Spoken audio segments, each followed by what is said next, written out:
और बाल विकास विभाग की आंगनबाड़ी कार्यकर्ता इन दिनों बीएलओ की जिम्मेदारी से त्रस्त है। इसी को लेकर आज आंगनबाड़ी कार्यकर्ता महिला बाल विकास कार्यालय पहुंची। आंगनबाड़ी कार्यकर्ता अपने अधिकारों की रक्षा और अतिरिक्त कार्यों से मुक्ति की मांग को लेकर बाल विकास अधिकारी को एक ज्ञापन देने के लिए दरअसल पहुंची थी और इस दौरान उन्होंने ज्ञापन सौंपा भी है। ज्ञापन को देख महिला बाल विकास अधिकारी भड़क उठी, कहने लगी कि अगर आप काम नहीं करोगे तो ऐसे आदेश निकलेंगे कि किसी भी कोर्ट में भला नहीं होगा।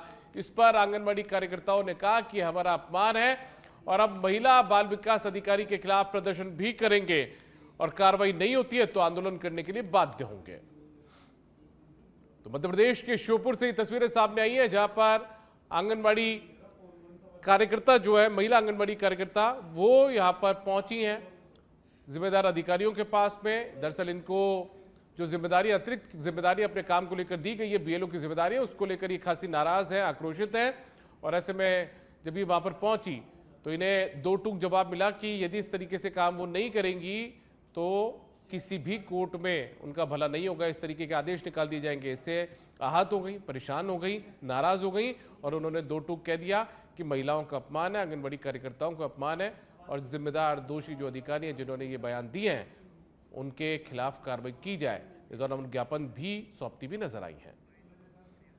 बोला है कि रोज रोज ऐसी भीड़ लेके मत आया करो सबसे पहले तो, और अगर ऐसा कहा तुम ऐसे आओगे तो मैं तुम्हें ना हटा दूंगा। और ये बोला है कि ना जैसे कि ऐसी कौन सी कोर्ट है जो तुम्हारी सहायता कर सकती है। और बाकी हम जाएं कहाँ, जाएं तो हमारे जिलाधिकारी के पास ही तो जाएंगे ना कोई भी समस्या लेके। और बीएलओ के लिए हम जब गए थे, सर ने बोला हाथ खड़े कर दिए जिलाधिकारी ने कि नहीं तुम्हें काम तो करना ही पड़ेगा।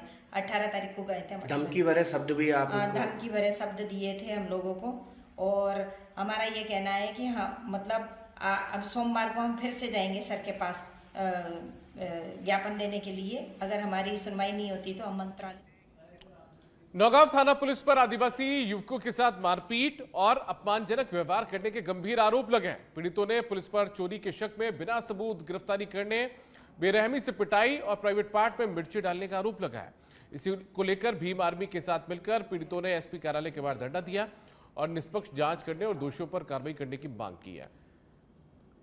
तो छतरपुर में एसपी कार्यालय के बाहर यह धरना दिया गया है। कहा कि सिर्फ शक के आधार पर गिरफ्तारी करने की जो कार्रवाई है वो बिल्कुल गलत है। नौगांव पुलिस पर बर्बरता के आरोप लगे और इसी को लेकर भीम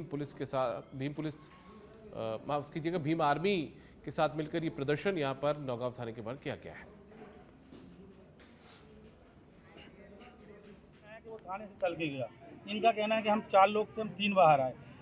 उसकी गुमशुदगी की रिपोर्ट जो आज तक इनने नहीं लिखी वो भी अभी तत्काल में तो वो लिखने को तैयार हो गए हैं। और दूसरा सस्पेंड की बात बार बार आ रही है कि टीआई को वहाँ से हटाया जाए, लेकिन उसमें ये बात आई है, इनने जो जानकारी निकाली है अभी पुलिस विभाग ने, वो हमें बताया कि टीआई और मैं एसडीओपी साहब ने खुद कहा है कि हम दोनों बाहर थे उस दिन, बनछोरा गए थे, उस समय लौट के आए तो ये लोग को छोड़ दिया गया था तत्काल। मारा हम लोगों ने, लेकिन जिनने मारा है उनको हमने कहा वो सही बात निकाल के जो भी व्यक्ति फंसे उस पर कार्रवाई करें। तो उन्होंने कहा है कि मैं जानकारी पूरी अभी निकाल के 10 मिनट में दे रहा हूँ आपको, उनको सस्पेंड कराने। सर मैं आकाश राहुल, भीम आर्मी प्रदेश अध्यक्ष मध्य प्रदेश।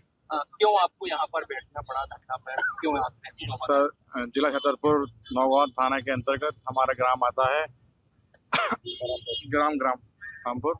सर वहाँ की घटना है हमारे आदिवासी भाइयों के साथ जो वहाँ पर झाड़ू बनाकर अपना जीवन यापन करते हैं। उनको उन पर बिना बेवजह, ना किसी मुकदमा और बिना किसी अपराध के उनको पुलिस के द्वारा उठाया गया 15 तारीख को 2025 को जुलाई में। तो उनको उठाया क्या? हाँ जी सर, मैं बता रहा हूँ। 15 जुलाई 2025 को उनको उठाया गया, उनसे पूछताछ की गई और उनको दो घंटे बाद पूछताछ करके छोड़ दिया गया। ठीक ऐसे ही वापस 16 जुलाई को 2025 को उनको पुनः पुलिस के द्वारा उठाया जाता है और बेवजह वापस से थाने में ले जाया जाता है और पूछताछ करके छोड़ दिया जाता है। वही 17 तारीख को जिस प्रकार से उनको गए पुलिस वाले अपने गांव में लेने के लिए, तो वहाँ पे महिलाओं के द्वारा उनको बोला गया कि सर हमारे पतियों को क्यों लेके जा रहे हैं। तो पुलिस ने वहाँ पे गाली गलौज करी और बच्चों को, माँ बहनों को गालियां बकी और उनको बोलो कि तुम्हारे पति को निकालो, हम उनको लेने आए हैं। तो के साथ क्या क्या हुआ है थाने में? चोरी का मामला था। चोरी के मामले में एक संदिग्ध सीसीटीवी में आया था। उसी हुलिये के आधार पर 3 से 4 लोग सस्पेक्टेड पूछताछ के लिए बुलाए गए थे। आज कार्यालय में एक शिकायती आवेदन दिया गया है कि लोगों के साथ गलत व्यवहार हुआ है। वो शिकायती आवेदन को हम अभी संज्ञान में ले रहे हैं और संज्ञान में लेने के बाद जांच में जो भी निष्कर्ष और तथ्य आएंगे उस तथ्य को हम लोग उसमें मतलब all facts should be come taken into consideration. घायलों को मेडिकल कॉलेज पहुंचाया। उसके बाद में जांच में जो भी तथ्य आएंगे उसके हिसाब से जो चोरी हुई थी सर, क्या था पूरा मतलब कौन थी? ये नवागांव थाने से लगभग 2 किलोमीटर दूर चौबारा गांव है। वहाँ पे एक बुंदेलखंड दूध डेयरी थी मनोज साहू की, उनकी पर्सनल ट्रांसफर डीपी थी। वहाँ से करीब 350 लीटर ऑयल और कॉपर के कुछ वायर चोरी हुए थे। मैंने अभी पता किया इसके बारे में, मुझे पता चला कि कुछ आदिवासी परिवारों के साथ प्रशासन के द्वारा सख्ती की गई और सख्ती में थोड़ा कठोरतम सख्ती की गई। तो हम सब लोगों को जैसे ही जानकारी लगी तो हम लोग यहाँ आए, क्योंकि मैंने देखा कि छोटे छोटे बच्चे रोड पे लेटे हैं, महिलाएं हैं, और वो रोड के पास जो लेटे हैं वो कम से कम 3 साल से कम उम्र के भी बच्चे हैं उसमें कुछ। तो हम सब लोग चाहते हैं कि भाई इसकी उचित जांच हो और उन पे जिनने ये किया है और अगर गलत है तो इन पे कार्रवाई हो, भारतीय जनता पार्टी हो या कोई भी संगठन हो। मध्य प्रदेश में नशा मुक्ति अभियान चलाया जा रहा है। इसी को लेकर भिंड कलेक्टर संजीव श्रीवास्तव ने भी लोगों से अपील करते हुए कहा है कि एक स्वस्थ, सुरक्षित एवं नशा मुक्ति भिंड के निर्माण में सहयोग करें।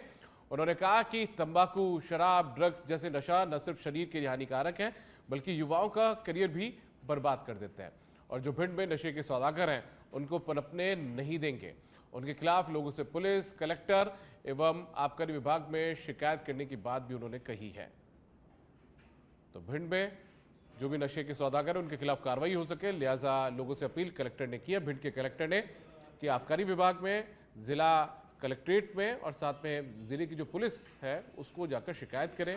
और लोगों से अपील भी की है कि ये जो ड्रग्स होती है, शराब होती है, तंबाकू से बने हुए जो उत्पाद होते हैं, ये कहीं ना कहीं आपकी सेहत के लिए हानिकारक है, तो इनसे दूरी बनाकर रखें।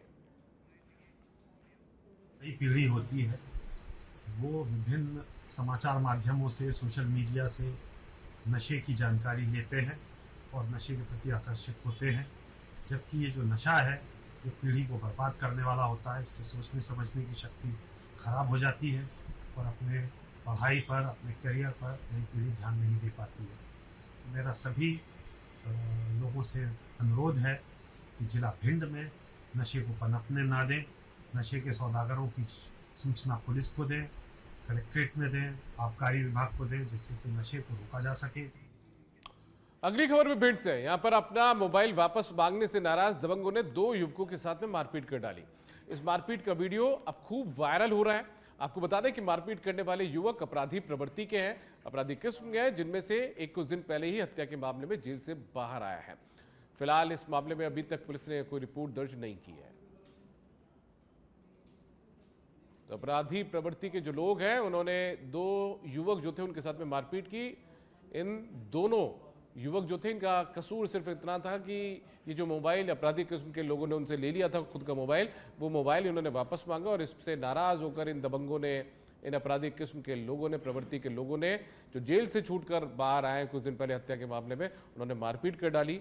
और ये देखिए, सरेआम बाल पकड़कर उन्हें पीटा जा रहा है, बाल खींचे जा रहे हैं, पिटाई की जा रही है, हाथ में डंडे से पिटाई की जा रही है। देखिए, खुलेआम कानून को ठेंगा दिखाया जा रहा है और गुंडागर्दी बीच बाजार, बीच सड़क पर खुलेआम इस तरीके से की जा रही है। वायरल हो रहा है वीडियो।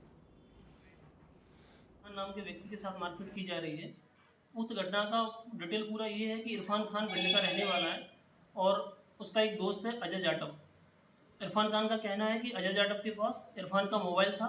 जब उसने वापस मांगा तो अजय जाटव बोलता है कि मैं गोहद में हूँ, यहीं लेने आ जाओ।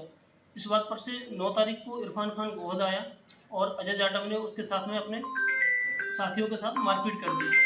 इस बात की सूचना इरफान खान ने पुलिस को 1 दिन के बाद दी थी कि सर मेरे साथ मारपीट हुई है, परंतु उस समय उसके पास कोई भी वीडियो नहीं था जिससे स्पष्ट हो सके कि मारपीट किस गंभीर। स्वागत है आपका। अब खबर मध्य प्रदेश के छतरपुर से है, जहां पर युवक का आधा शरीर मिलने से इलाके में सनसनी फैल गई।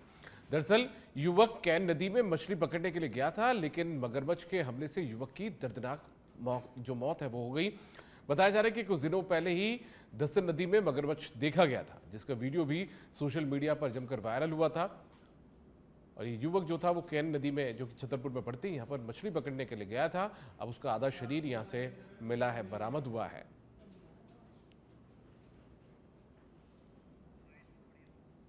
फॉरेस्ट के जानवर यहाँ आके हमला कर जाते हैं, मवेशियों को खा जाते हैं, इंसान को भी खा जाते हैं। फॉरेस्ट वालों की गलती है, फॉरेस्ट ही जिम्मेदार है। अभी शाम सोमवार चल रहा है, यहाँ हिंदू धर्म में मान्यता है शंकर जी पे जल अभिषेक चढ़ाना।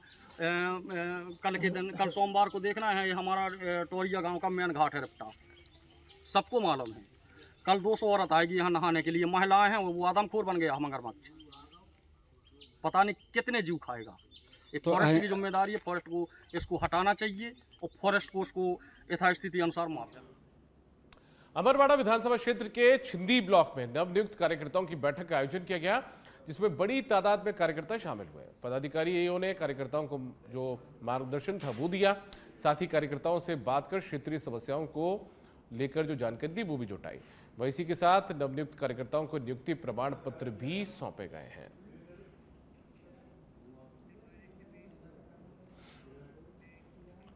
मध्य प्रदेश में बुधनी के अमरगढ़, दिगंबर, मिड़घाट एरिया समेत अन्य जलप्रपात क्षेत्र में प्रशासन ने प्रतिबंध लगा दिया है।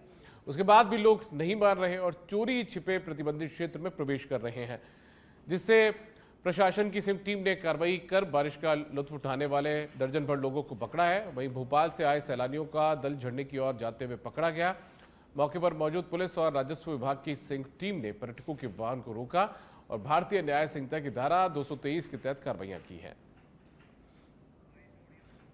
संबंध में प्रशासन अलर्ट है बिल्कुल।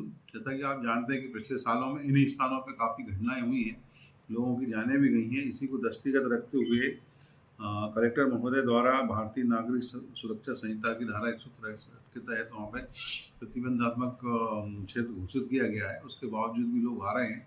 इस आदेश को नहीं मानने के कारण हमने समझाइश भी दी, काफ़ी लोगों को समझाइश के बाद नहीं माने हैं। तो 5 कल मोटरसाइकिल हैं, उन पर हमने चालानी कार्रवाई भी करवाई है। आज भी इसी प्रकार भोपाल की टेम्पो ट्रेवलर और एक नेक्सॉन गाड़ी थी, उनके खिलाफ भी हमने भारतीय दंड संहिता की धारा 223 के अंतर्गत कार्रवाई की है। और निरंतर हम लोग समझाइश दे रहे हैं, जहाँ पे लोग ना जाएं, अपने जान को सुरक्षा में रखते हुए। अब खबर मध्य प्रदेश के भानपुरा के सिमली गांव से, जहां लोगों को रेवा और रूपा नदी में से होकर निकलना पड़ रहा है, जिससे ग्रामीणों पर जान का खतरा बना हुआ है। ग्रामीणों ने बताया कि पिछले कई सालों से कई जनप्रतिनिधि और कई अधिकारी आए, लेकिन आज तक ये समस्या जस की तस है, समस्या दूर नहीं हुई है, जिससे आक्रोशित होकर ग्रामीणों ने भानपुरा तहसीलदार को ज्ञापन भी सौंपा। जल्द से जल्द समस्या का निराकरण करने की मांग यहाँ पर की गई है। ये तस्वीरें देखिए आप, जहाँ पर भानपुरा में जो ग्रामीण है वो परेशान होकर कुछ इस तरीके से निकल रहे हैं, पानी के बीच से अपनी जान को जोखिम में ये लोग डाल रहे हैं।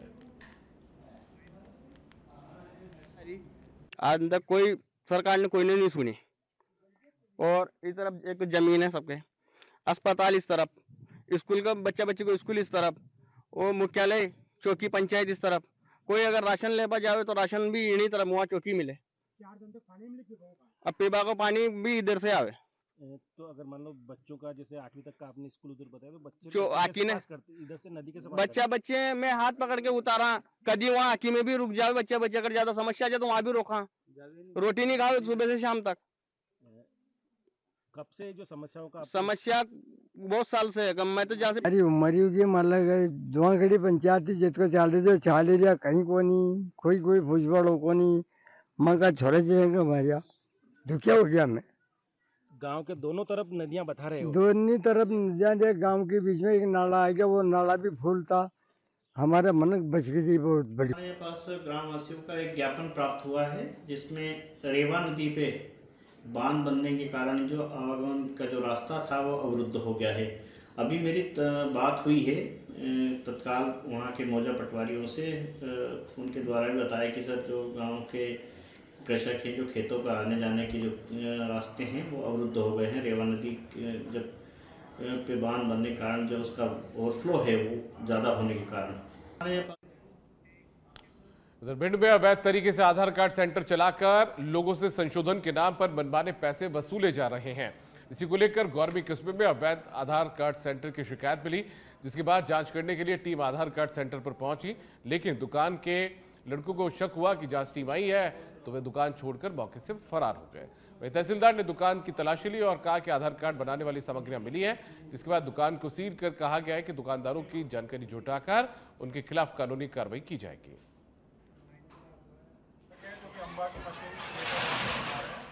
लोगों से अनुचित दरों में बना रहे, अलग अलग लोगों से शिकायतें आ रही थी, तो मेरे द्वारा आज यहाँ पर विजिट की गई, जिसमें मैंने उनसे कहा कि मुझे आधार कार्ड बनवाना है। तो उन्होंने कहा ठीक है, सब कुछ मशीनें पर रखी थी, कुछ सर्विसिंग के लिए थी। तो मैंने कहा कि आप मशीनें लेकर आएँ, तो पता नहीं उनको ऐसा लगा कि पता चल गया, कहीं से खबर आ गई होगी, तो बोला लड़के 2-3 थे एकदम से भाग गए। तो उसके बाद कुछ और भी सामान रखा था आधार कार्ड बनाने से संबंधित, तो उस दुकान को मैंने तत्कालीन रूप से उसको सील कर दिया है, और जैसे उन लड़कों की मेरे को जानकारी मिलती है तो उनकी आवाज़। और अब रुक करेंगे सियासी खबर का। भोपाल से खबर है, यहाँ पर पहली बार अपने विधायकों को कांग्रेस पार्टी प्रशिक्षण देगी। धार के मांडू में कांग्रेस विधायकों को 2 दिवसीय प्रशिक्षण दिया जाएगा। कल से 2 दिन की जो ट्रेनिंग है, यानी कि प्रशिक्षण की शुरुआत है विधायकों की, वो शुरू होने वाली है। कांग्रेस के जो दिग्गज नेता हैं वो विधायकों को प्रशिक्षण देंगे। तो अभी फिलहाल कांग्रेस विपक्ष में है मध्य प्रदेश में, और ऐसे में जो कांग्रेस पार्टी के विधायक हैं उनको प्रशिक्षण अब कांग्रेस पार्टी की तरफ से दिया जाएगा। अब खबर भोपाल से, यहां पर नाम बदलने पर फिर से सियासत गर्मा गई है। हमीदिया अस्पताल का नाम बदलने की मांग उठ रही है। स्कूल कॉलेज का भी नाम बदलने की मांग उठी है। नगर निगम अध्यक्ष ने सीएम को इस बाबत पत्र भी लिखा है। तो हमीदिया अस्पताल का नाम बदलने की मांग की जा रही है, साथ ही स्कूल कॉलेज का नाम भी बदला जाए, इसको लेकर जो पत्र है वो मुख्यमंत्री को लिख दिया गया है। जो नगर निगम के अध्यक्ष हैं उनकी तरफ से ये पत्र मुख्यमंत्री को लिखा है।